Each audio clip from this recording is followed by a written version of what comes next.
Good morning students. ఈరోజు మనం public policy మరియు దాని యొక్క ఫీచర్స్ను పరిశీలిద్దాం. ప్రభుత్వ విధానం అనేటువంటిది ఇవాళ అత్యంత ప్రాధాన్యాన్ని సంతరించుకున్న అంశంగా మనం చెప్పుకోవచ్చు. ఎందుకంటే రాజరిక వ్యవస్థల్లో కంటే ప్రజాస్వామ్య వ్యవస్థలో ప్రభుత్వం నిర్వర్తించేటువంటి బాధ్యతలు లేదా విధులు అత్యంత సంక్లిష్టంగా ఉంటాయి అని చెప్పవచ్చు. ఎందుకంటే పాలన యొక్క సామర్థ్యం అనేది ప్రజల యొక్క గరిష్ట ఆమోదంపైనే ఆధారపడి ఉంటుంది అని చెప్పుకోవచ్చు. ప్రజాస్వామ్యం అంటే ప్రజల పరిపాలన కాబట్టి ఇక్కడ ప్రజల అభిప్రాయాలకు విలువ ఉంటుంది. ప్రజల అభిప్రాయాల్ని గౌరవించాలి. మరి ప్రజా ఆమోదమైన కార్యక్రమాలనే చేపట్టవలసి ఉంటుంది. ప్రజల ఆమోదం లేకుండా మరి ఇక్కడ ప్రభుత్వాలు మనుగడ సాగించడం అనేది కష్టతరమైనటువంటి విషయంగా మనం చెప్పుకోవచ్చు. కాబట్టి ప్రభుత్వం చేపట్టబోయేటువంటి ఏ విధానమైనా ఏ నిర్ణయమైనా అది ప్రజల ఆమోదానికి లోబడి ఉండాలి. ప్రజామోదం లేకుంటే అది విఫలమవుతుంది అని మనం చెప్పుకోవచ్చు. కాబట్టి ప్రజా వ్యవహారాలు అనేవి ప్రభుత్వ పాలనలో శీఘ్రగతిన అభివృద్ధి చెందుతున్నటువంటి ఒక నూతన దృక్కోణంగా మనం చెప్పుకోవచ్చు. ఫర్ ఎగ్జాంపుల్, అర్బన్ అడ్మినిస్ట్రేషన్, అంతర్ప్రభుత్వ సంబంధాలు, వృద్ధి నిర్వహణ, ఈ 3 ప్రజా సమస్యల గురించి నికోలస్ హెన్రీ చర్చించాడు. మరి ప్రభుత్వ పాలన బాహ్య పరిసరాల్లో తీసుకుంటే దాదాపుగా 1 డజనుకు మించిన కార్యాచరణ పరిధులను కలిగి ఉంటుంది అని డ్వైట్ వాల్డో పేర్కొన్నాడు. మరి ఈ అంశాలు మనకు ప్రభుత్వ పాలన సామర్థ్యాన్ని, ప్రభుత్వ పాలన స్థానాన్ని సూచిస్తున్నాయి. అంటే ప్రభుత్వ పాలనకు ఉన్నటువంటి ఇంపార్టెన్స్ను మనకివి తెలియజేస్తున్నాయి. మరి ఇలా ఇమిడి ఉన్నటువంటి అనేక అంశాల్లో ప్రభుత్వ విధానం కూడా ఒకటి. ప్రజా వ్యవహారాల్లో ఇమిడి ఉన్న అంశాల్లో ప్రభుత్వ విధానం కూడా ఒకటి అని మనం చెప్పుకోవచ్చు. కాబట్టి ఇక్కడ ప్రభుత్వ విధానం అనేది ముఖ్యంగా ప్రజల వ్యవహారాలకు, వాటిని నిర్వహించే పాలనా ప్రవృత్తికి మధ్య ఇదొక వారధి వంటిది అని చెప్పవచ్చు. అంటే అటు ప్రజా వ్యవహారాలకు ఇటు పాలనకు మధ్య ఇదొక వారధిలా పనిచేస్తుంది. మరి పాలనా చర్యల పట్ల ప్రదర్శితమయ్యేటువంటి ప్రజా ఆమోదం అనేది చాలా వరకు ప్రభుత్వ విధానాల ప్రమాణాలపైనే ఆధారపడి ఉంటుంది అని చెప్పుకోవచ్చు. కాబట్టి ఏ దేశమైనా త్వరగా అభివృద్ధి చెందాలి, అక్కడ సుస్థిరత ఉండాలి అంటే అక్కడి ప్రభుత్వం సరైన విధానాలకు రూపకల్పన చేయవలసినటువంటి అవసరం ఉంటుంది. అందుకే ప్రభుత్వ విధానం అనేది ఒక విలక్షణమైన విస్తృత పరిధి కలిగినటువంటి ఒక అధునాతన ప్రవృత్తిగా మనం పేర్కొనవచ్చు. దీని ఫలితంగానే విధాన అధ్యయనం లేదా విధాన విశ్లేషణ అనే అంశాలు మునుపెన్నడూ లేనంతగా ప్రాముఖ్యాన్ని సంతరించుకున్నాయి. మరి ఇంతకీ ప్రభుత్వ విధానం అంటే అర్థం ఏంటి అనేటువంటి విషయాన్ని మనం ఇప్పుడు పరిశీలిద్దాం. మరి సాధారణ భాషలో చెప్పుకోవాలి అంటే ఒక నిర్దిష్ట ప్రమాణం ఆధారంగా అనేక ప్రత్యామ్నాయాల నుంచి ఒక కార్యాచరణ సరళిని ఎంపిక చేసుకోవడమే విధానం అవుతుంది. అంటే ఒక నిర్దిష్ట ప్రమాణంను ఏర్పాటు చేసుకొని మరి ఆ ప్రమాణంను అందుకోవడానికి మన ముందు అనేక ప్రత్యామ్నాయాలు ఉంటాయి. మరి ఆ ప్రత్యామ్నాయాల నుండి ఒక సరియైన దాన్ని ఎంపిక చేసుకునే కార్యాచరణ ప్రణాళికయే ప్రభుత్వ విధానంగా మనం చెప్పుకోవచ్చు. లేదా ఇంకో రకంగా చెప్పాలి అంటే కొన్ని గమ్యాలను లేదా లక్ష్యాల్ని సాధించడానికి నిర్దేశించినటువంటి ఒక విధమైన ప్రణాళికీకరణనే విధానం అవుతుంది అని చెప్పుకోవచ్చు. అంటే మనం కొన్ని గమ్యాలు లేదా లక్ష్యాలని ఏర్పాటు చేసుకొని ఆ లక్ష్యాల్ని సాధించడానికి మనం ఏర్పాటు చేసుకున్నటువంటి ఒక ప్రణాళిక రచనయే విధానంగా చెప్పుకోవచ్చు. ఈ విధానం అనేది ప్రభుత్వ వ్యవస్థల్లోనే కాకుండా ప్రభుత్వేతర వ్యవస్థల్లో కూడా తప్పనిసరి అని చెప్పుకోవచ్చు. ప్రైవేటు సంస్థలు కూడా కొన్ని విధానాలు రూపొందించుకొని మరి ఆ విధానాలను అందుకోవడానికి కృషి చేస్తూ ఉంటాయి అని చెప్పి మనం చెప్పవచ్చు. ఇలా ప్రభుత్వ విధానాల యొక్క ప్రవృత్తిని మనం ప్రభుత్వ విధానంగా పేర్కొంటూ ఉంటాం. ఈ ప్రభుత్వ విధాన నిర్వచనాల్ని మనం పరిశీలించినట్టయితే కొన్ని విస్తృతమైన భావాన్ని కలిగి ఉన్నాయి, కొన్ని సాధారణమైనటువంటి భావాన్ని కలిగి ఉన్నాయి, కొన్ని విశాలమైనటువంటి అర్థాన్ని, కొన్ని సంకుచితమైన అర్థాన్ని కలిగి ఉన్నాయి అని చెప్పి చెప్పుకోవచ్చు. ఇప్పుడు మనం నిర్వచనాలను పరిశీలిద్దాం. ప్రభుత్వ విభాగానికి దాని పరిసరాలకు మధ్య గల సంబంధమే ప్రభుత్వ విధానం అని రాబర్ట్ ఐన్స్టోన్ అనే శాస్త్రవేత్త నిర్వచించాడు. అంటే ప్రభుత్వానికి దాని పరిసరాలు అంటే ఇక్కడ సమాజం, ప్రజలు అని చెప్పి మనం చెప్పుకోవచ్చు. ఇలా ప్రభుత్వ విభాగంకు, ప్రజలకు సంబంధించినటువంటి అంశాలనే ప్రభుత్వ విధానంగా ఆయన పేర్కొన్నాడు. ఇక థామస్ ఆర్ డై ఇచ్చినటువంటి నిర్వచనం చాలా చక్కగా ఉంది. అదేమిటి అంటే ప్రభుత్వం చేయాలని కానీ చేయరాదని కానీ చేసేటువంటి సంకల్పమే ప్రభుత్వ విధానం అని చెప్పేసి థామస్ ఆర్ డై పేర్కొన్నాడు. అంటే ప్రభుత్వం చేయాలని కానీ చేయకూడదు అని కానీ తీసుకున్నటువంటి ఒక సంకల్పాన్ని ప్రభుత్వ విధానం అంటారు అని ఆయన పేర్కొన్నాడు. What to do, what not to do is knowing as policy అని చెప్పి ఆయన చక్కగా చెప్పాడు. రిచర్డ్ రోజ్ నిర్వచనాన్ని పరిశీలిస్తే ఇతోధిక సంబంధం కలిగినటువంటి వివిధ కార్యకలాపాల దీర్ఘ సముచ్చయమే ప్రభుత్వ విధానం అని చెప్పవచ్చు. అంటే వివిధ కార్యకలాపాల యొక్క సముదాయాన్నే ఆయన ప్రభుత్వ విధానంగా పేర్కొన్నాడు. వివిధ కార్యకలాపాల యొక్క సముదాయములో మరి వివిధ కార్యకలాపాలు ఒకదానితో ఒకటి ఇతోధికమైన సంబంధాన్ని కలిగి ఉంటాయి. అంటే ఒకదానితో ఒకటి సంబంధం కలిగి ఉన్నటువంటి వివిధ కార్యకలాపాల సముచ్చయాన్ని ప్రభుత్వ విధానం అంటారు అని చెప్పి రిచర్డ్ రోజు తన నిర్వచనంలో చెప్పాడు. ఇంకో నిర్వచనాన్ని మనం ఇప్పుడు పరిశీలిద్దాం. ఒక గమ్యాన్ని లేదా లక్ష్యాన్ని చేరుకోవడం కోసం అవరోధాలను, అవకాశాలను కల్పించేటువంటి నిర్ధారిత పరిసరాలను వినియోగించుకొని అధిగమించగల వ్యక్తుల, సమూహాల లేదా ప్రభుత్వం ప్రతిపాదించిన కార్యాచరణ సరళియే ప్రభుత్వ విధానం అని కార్ల్ ఫ్రెడరిక్ పేర్కొన్నాడు. దీన్ని మనం క్షుణ్ణంగా పరిశీలిద్దాం. మనం ఏదైతే ఒక గమ్యాన్ని లేదా ఒక ఉద్దేశాన్ని, ఒక లక్ష్యాన్ని ఏర్పాటు చేసుకొని దాన్ని సాధించాలని ముందుకు పోయేటప్పుడు మరి కొన్ని అవరోధాలు ఎదురవుతూ ఉంటాయి, కొన్ని అవకాశాలు కూడా ఉంటాయి. మరి అట్లాంటి అవరోధాల్ని, అవకాశాలని కల్పించేటువంటి నిర్ధారిత పరిసరాల్ని మనం వినియోగించుకొని మరి ఏవైనా అవాంతరాలు ఎదురైతే వాటిని అధిగమించగలిగినటువంటి వ్యక్తులు, సమూహాలు లేదా ప్రభుత్వం ప్రతిపాదించిన ఒక కార్యాచరణ సరళియే ప్రభుత్వ విధానం అన్నారు. అంటే ఇక్కడ ఏమిటి అంటే ఒక గమ్యం లేదా లక్ష్యాన్ని సాధించడం కోసం మరి మనం పరిసరాలను సరి అయిన విధంగా వినియోగించుకునాలా, అవరోధాల్ని అధిగమించి ఉన్నటువంటి అవకాశాలని సద్వినియోగం చేసుకొని కొద్దిమంది వ్యక్తుల, సమూహాల సహకారంతో మరి ప్రభుత్వం ఏదైతే రూపొందించిన కార్యాచరణ ప్రణాళిక ఉందో అదే ప్రభుత్వ విధానం అని చెప్పేసి కార్ల్ ఫ్రెడరిక్ పేర్కొనడం జరిగింది. కాబట్టి ఆధునిక కాలంలో ప్రభుత్వ విధానం అనేది అత్యంత ప్రాముఖ్యాన్ని సంతరించుకున్నటువంటి అంశంగా మనం చెప్పుకోవచ్చు. మరి ఈ ప్రభుత్వ విధానంను మనం క్షుణ్ణంగా పరిశీలించినట్టయితే అందులో ఇప్పుడు మనం చెప్పుకోబోయేటువంటి అంశాలు ఇమిడి ఉన్నాయి అని చెప్పి చెప్పవచ్చు.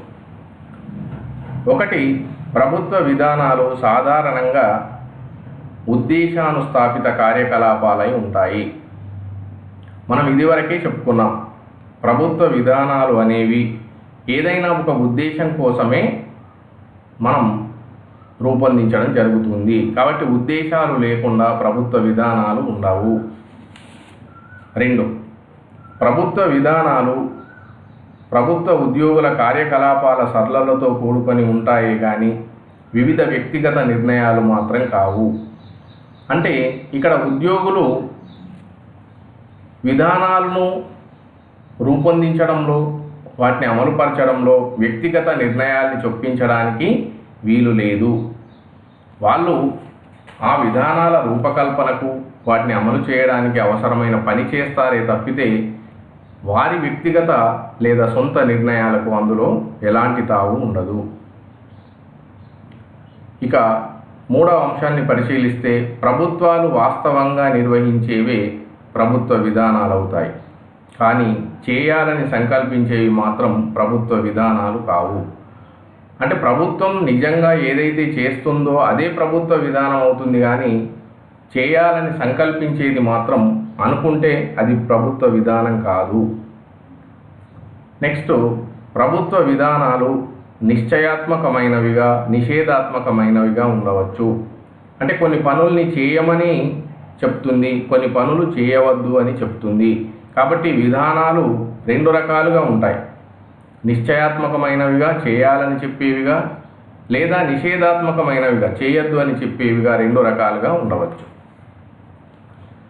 ఇక ఇంకో అంశం, ప్రభుత్వ విధానాలు చట్టబద్ధమైనవై, అధికారికమైనవై ఉంటాయి. ప్రభుత్వ విధానాలకు చట్టబద్ధత ఉంటుంది, అధికారికత ఉంటుంది. కాబట్టి ప్రభుత్వ విధానంలో ఇప్పుడు మనం చెప్పుకున్నటువంటి అంశాలన్నీ ఇమిడి ఉంటాయి అని చెప్పి మనం చెప్పుకోవచ్చు. ఇప్పుడు ప్రభుత్వ విధాన రూపకల్పన లక్షణాలను మనం పరిశీలిద్దాం. ప్రభుత్వ విధానాన్ని రూపొందించేటప్పుడు మరి అనేక అంశాలను దృష్టిలో ఉంచుకోవడం జరుగుతుంది. కాబట్టి ప్రభుత్వ విధానాన్ని రూపొందించేటప్పుడు ఆ అంశాలను పరిగణలోనికి తీసుకోవడం జరుగుతుంది. కాబట్టి మనం ప్రభుత్వ విధానాన్ని పరిశీలించినట్టయితే దానికి ఇప్పుడు మనం చర్చించబోయేటువంటి లక్షణాలు ఉంటాయి. 1, ప్రభుత్వ విధాన రూపకల్పన చాలా సంక్లిష్టమైన ప్రక్రియ. ప్రభుత్వ విధాన రూపకల్పనలో అనేక అంశాలు ముడిపడి ఉంటాయి. ఫర్ ఎగ్జాంపుల్, సమాచార ప్రసారం, ప్రతిస్పందనల ఆధారంగా ఈ అంశాలు పరస్పర సంబంధాన్ని కలిగి ఉంటాయి. మరి ఈ ప్రక్రియలో ఉన్నటువంటి కొన్ని అంశాలు విస్పష్టంగా, ప్రత్యక్షంగా ఉంటే కొన్ని నిగూఢంగా, రహస్యంగా ఉంటాయి. ఇట్లా అనేక అంశాలతో ఇది రూపకల్పన చేయడం అనేది జరుగుతూ ఉంది. కొన్నేమో మనకు చదివిన వెంటనే అర్థమయ్యే విధంగా విస్పష్టంగా ఉంటే, కొన్ని ఇంకా నిగూఢంగానే ఉంటాయి అని చెప్పి మనం చెప్పుకోవచ్చు. కొన్నిసార్లు వీటి గురించిన అవగాహన ఉన్నత అధికారులకు సైతం ఉండదు అని చెప్పి చెప్పుకోవచ్చు.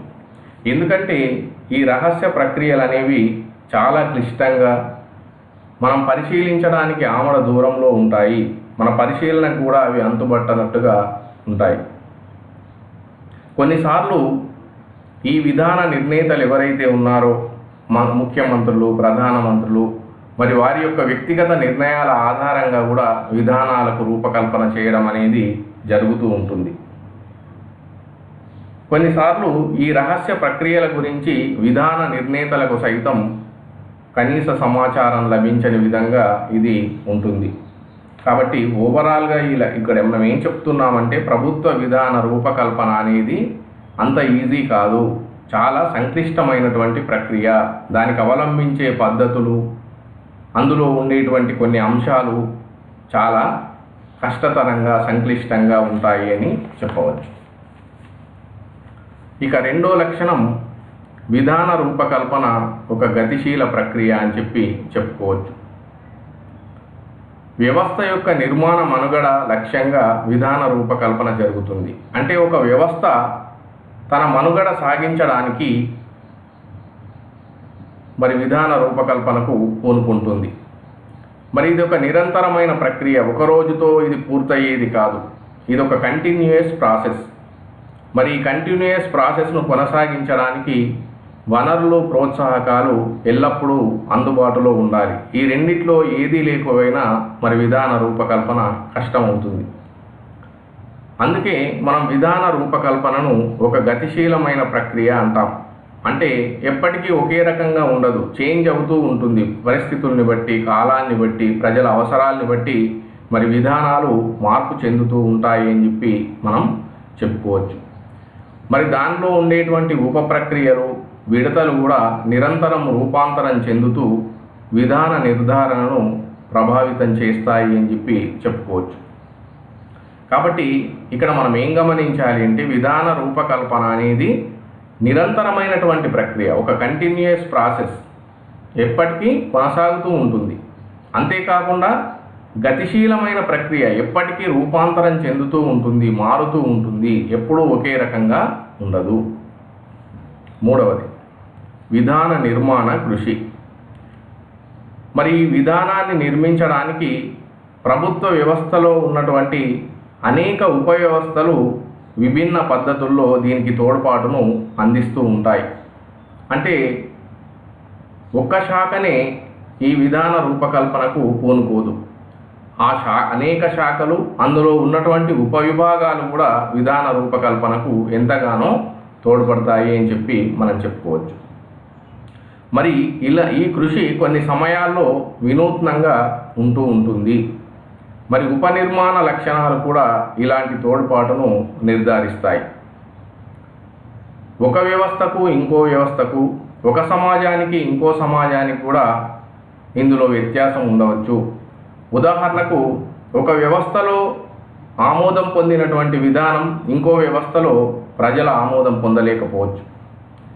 ఒక వ్యవస్థలో మంచి విధానంగా పేరు తెచ్చుకున్నటువంటి విధానం ఇంకో వ్యవస్థలో అది సరైనది కాదు అని చెప్పి చెప్పవచ్చు. కాబట్టి ఒక్కొక్క సమాజంలో విధానాలు అనేవి ఒక్కో రకంగా ఉంటాయి. మరి ప్రభుత్వ వ్యవస్థలో ఉన్నటువంటి అనేక ఉపవ్యవస్థలు మరి ప్రభుత్వ నిర్మాణానికి కృషి చేస్తాయి అని చెప్పి మనం చెప్పుకోవచ్చు. ఇక నాలుగవ లక్షణం నిర్ణయీకరణ. నిర్ణయీకరణ తరహాలోనే ప్రభుత్వ విధానం ఉంటుంది. వివిధ రకాల నిర్ణయీకరణ నమూనాల్ని ఉపయోగించి విధాన రూపకల్పనను చేపట్టడం జరుగుతుంది. అంటే ప్రభుత్వ విధానాన్ని అంత సులభంగా మనం రూపొందించడం సాధ్యం కాదు అని ఇంతకుముందే చెప్పుకున్నాం. ఒక నిర్ణయీకరణకు మనం ఎలాంటి పద్ధతుల్ని అవలంబిస్తామో అలాంటి పద్ధతుల్ని ఇక్కడ ప్రభుత్వ విధాన రూపకల్పనకు మనం వినియోగిస్తాం. ఉదాహరణకు ఒక నిర్ణయం తీసుకోవాలి అంటే మనం పరిపరి విధాలుగా ఆలోచిస్తూ ఉంటాం. మన ముందున్నటువంటి అనేక అంశాలు లేదా అక్కడ ఉన్నటువంటి ప్రత్యామ్నాయాల్లో ఒకదాన్ని మనం సరైన దాన్ని ఎంపిక చేసుకుంటాం. ఒక నిర్ణయం తీసుకోవాలంటే మనకు రకరకాల మార్గాలు ఉంటాయి. మరి రకరకాల మార్గాల్లో మరి ఏది సరి అయిన మార్గం, ఏది సరి అయింది అని చెప్పేసి మనం వడపోసి సరి అయిన దాన్ని ఎట్లా అయితే ఎంపిక చేసుకొని నిర్ణయం తీసుకుంటామో, ఇక్కడ విధాన రూపకల్పన చేసేటప్పుడు కూడా అనేక నమూనాలు ఉపయోగించి ఉత్తమమైన దాన్ని వాళ్ళు విధాన రూపకల్పనలో చొప్పిస్తారు. కాబట్టి ఇది ఒక నిర్ణయీకరణ ప్రక్రియగా, ప్రాసెస్గా, డిసిషన్ మేకింగ్ ప్రాసెస్గా మనం విధాన నిర్ణయాన్ని పేర్కొనవచ్చు. ఇక ఐదవ లక్షణం మౌలిక మార్గదర్శక సూత్రాలు. విధాన రూపకల్పన ప్రక్రియకు కొన్ని మౌలిక మార్గదర్శకాలు ఉంటాయి, గైడ్ లైన్స్ ఉంటాయి. మరి ఆ గైడ్ లైన్స్ను ఫాలో అయ్యే విధానాల్ని మనం తయారు చేస్తాం. ఇందులో సవివరమైనటువంటి సూచనలు ఉండవు, కానీ ఆ కార్యాచరణకు అనుసరించవలసినటువంటి మార్గాలను మాత్రం అవి సూచిస్తాయి. మరి ఆ మార్గాల ఆధారంగానే మనం విధాన నిర్ణయాన్ని చేస్తాము.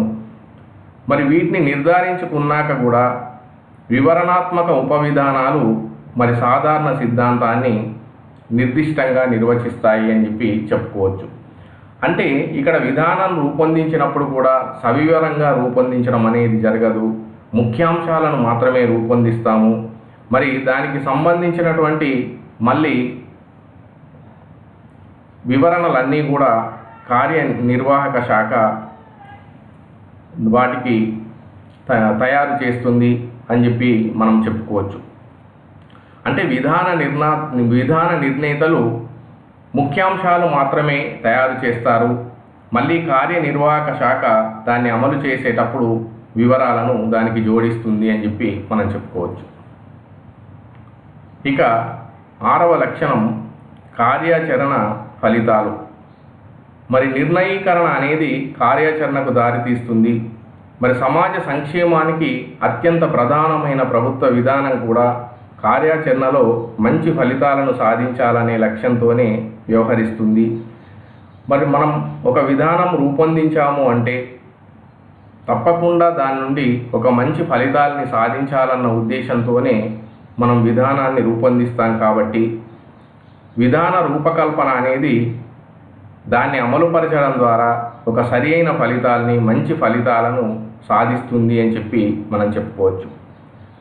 మరి ఇక్కడ వివిధ ప్రభుత్వ శాఖలు, విభాగాల్లో కార్యశీలతను పెంచేటువంటి విధానాలు కార్యాచరణకు పెద్దపీట వేస్తాయి అని చెప్పి మనం చెప్పుకోవచ్చు. నెక్స్ట్ లక్షణం భవిష్యత్తు కోసం. ప్రభుత్వ విధానం ఎప్పుడైనా కూడా ఇప్పుడున్న పరిస్థితులనే కాకుండా దూరదృష్టితో భవిష్యత్తును గురించి కూడా ఆలోచించి కార్యాచరణకు పూనుకుంటుంది. అంటే భవిష్యత్తు అవసరాలు, సవాళ్లను అధిగమించే విధంగా ఈ ప్రభుత్వ విధానానికి రూపకల్పన చేయడం అనేది జరుగుతూ ఉంటుంది. ఫర్ ఎగ్జాంపుల్, ఒక మున్సిపాలిటీ ఒక రోడ్డు నిర్మించాలి అంటే ఇప్పటి పరిస్థితులే కాకుండా ఒక 20 ఏళ్ల తర్వాత ఎంత జనసంచారం పెరుగుతుంది, ట్రాఫిక్ ఎట్లా పెరుగుతుంది, అలాంటి అంశాలని దృష్టిలో ఉంచుకొని దానికి అనుగుణంగా రోడ్డు నిర్మాణం వేయడం జరుగుతుంది. ఫర్ ఎగ్జాంపుల్, అట్లానే ప్రభుత్వం కూడా ఒక విధానం రూపొందించేటప్పుడు ప్రస్తుత అవసరాలు, ప్రస్తుత సమస్యలనే కాకుండా భవిష్యత్ అవసరాలు, భవిష్యత్ సవాళ్లను అధిగమించే విధంగా విధానానికి రూపకల్పన చేస్తారు. మరి ఈ ప్రభుత్వ విధానాన్ని అమలు చేసేటప్పుడు అనేక సందేహాలు వస్తూ ఉంటాయి, కొన్ని డౌట్స్ వస్తూ ఉంటాయి. అవన్నీ కూడా మరి ముందు వాటిని పరీక్షిస్తూ ముందుకెళ్ళడం, భవిష్యత్తు అవసరాలను తీర్చడం, ఇది ప్రభుత్వ విధాన రూపకల్పన యొక్క ముఖ్య ఉద్దేశంగా మనం చెప్పుకోవచ్చు. అంటే విధానాన్ని అమలు చేసేటప్పుడు మనకు సందేహాలు రావచ్చు, అందులో కొంత అనిశ్చితి ఉండొచ్చు. కానీ ముందు దాన్ని పరీక్షించుకుంటూ వెళ్ళి అలాంటి సవాళ్లను, అనిశ్చితిని తొలగించుకుంటూ మరి ముందుకు వెళ్ళడమే ప్రభుత్వ విధానం యొక్క ముఖ్య ఉద్దేశంగా మనం చెప్పవచ్చు. ఇక 8వ లక్షణాన్ని పరిశీలిస్తే ప్రభుత్వ రూపకల్పన, విధాన రూపకల్పన ప్రభుత్వ వ్యవస్థల విధి అని చెప్పవచ్చు. విధానాన్ని రూపొందించడం అనేది ప్రభుత్వం యొక్క బాధ్యత. ఎందుకంటే ప్రభుత్వానికి అధికారం ఉంటుంది, అది చట్టబద్ధంగా ఏర్పాటవుతుంది. కాబట్టి మరి ప్రభుత్వమే విధానాల రూపకల్పనకు పూనుకుంటుంది. అయితే ప్రభుత్వ విధానం ప్రైవేటు వ్యక్తులు, ప్రభుత్వేతర నిర్మాణాలను కూడా లక్ష్యంగా పెట్టుకుంటుంది. ఎందుకంటే రాజ్యం తన ఆధీనంలో ఉన్నటువంటి అన్ని సంస్థలను కంట్రోల్ చేయాలి. కాబట్టి కేవలం ప్రజలనే కాకుండా, ప్రభుత్వ విభాగాలనే కాకుండా ప్రైవేటు విభాగాల్ని, ప్రైవేటు సంస్థల్ని, ప్రైవేటు వ్యక్తులను కూడా దృష్టిలో ఉంచుకొని మరి విధాన రూపకల్పన చేస్తుంది.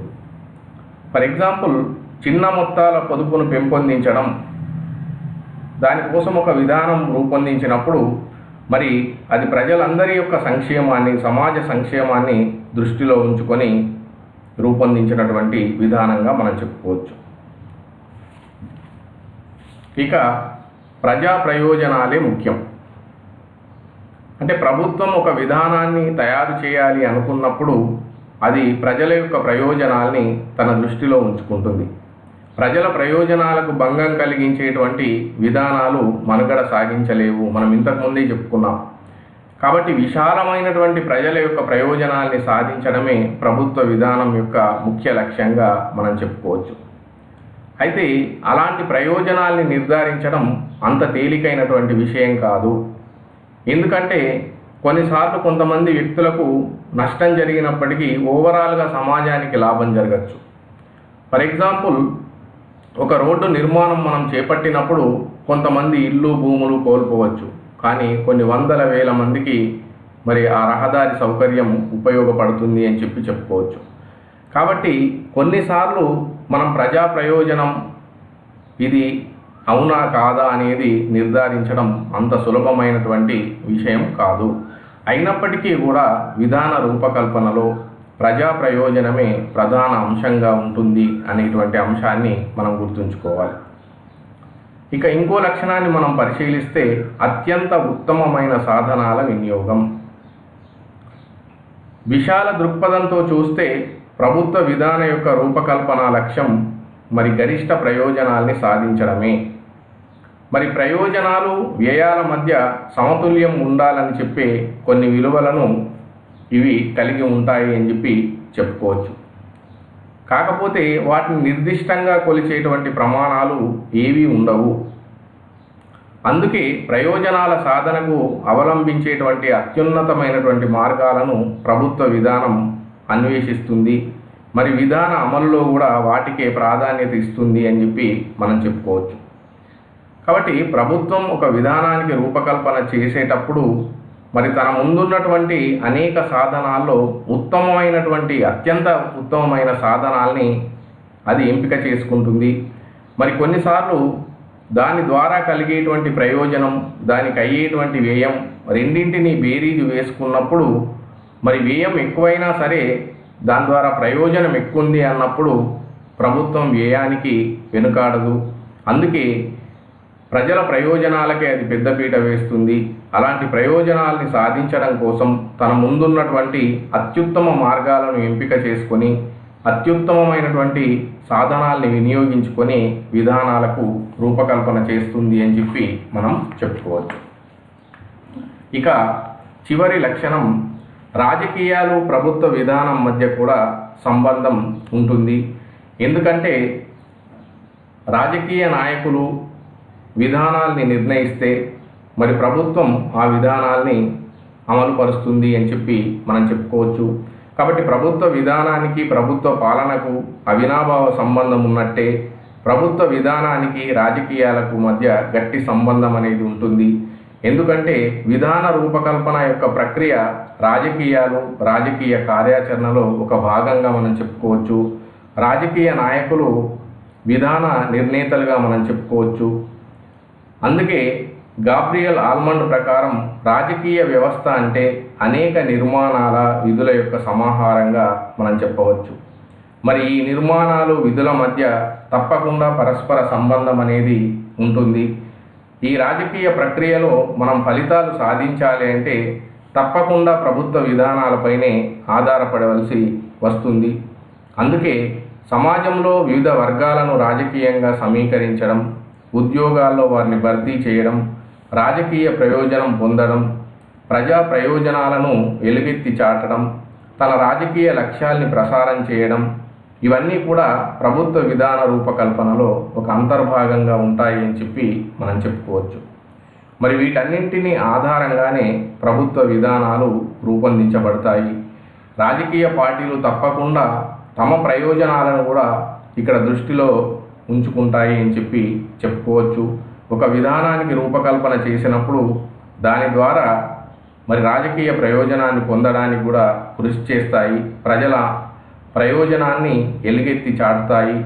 తమకు ఏవైతే లక్ష్యాలు నిర్ధారించుకున్నారో రాజకీయంగా ఆ లక్ష్యాల్ని సాధించడం కోసం కూడా ఇక్కడ విధానాల్ని ఒక సాధనాలుగా వాళ్ళు ఉపయోగించుకుంటారు అని మనం చెప్పుకోవచ్చు. అందుకే ఇక్కడ పార్టీలు మారినప్పుడల్లా విధానాలు మారుతూ ఉండడం మనం గమనించవచ్చు.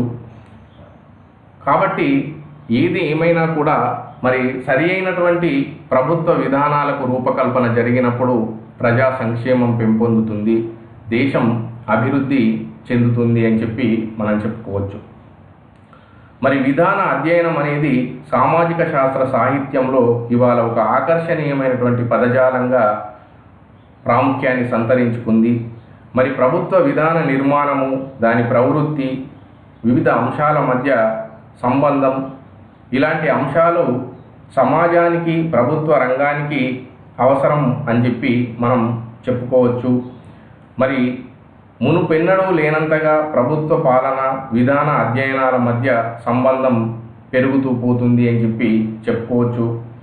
ఒక రకంగా చెప్పాలంటే విధాన అధ్యయనాల విశ్లేషణపై స్పష్టత లేకుండా మనం పాలనా శాస్త్ర అధ్యయనం పరిపుష్టం కాదు అని కూడా మనం చెప్పుకోవచ్చు. దీంతో ఈ క్లాసు కంప్లీట్ అయింది. తిరిగి నెక్స్ట్ క్లాస్లో కలుద్దాం. బాయ్.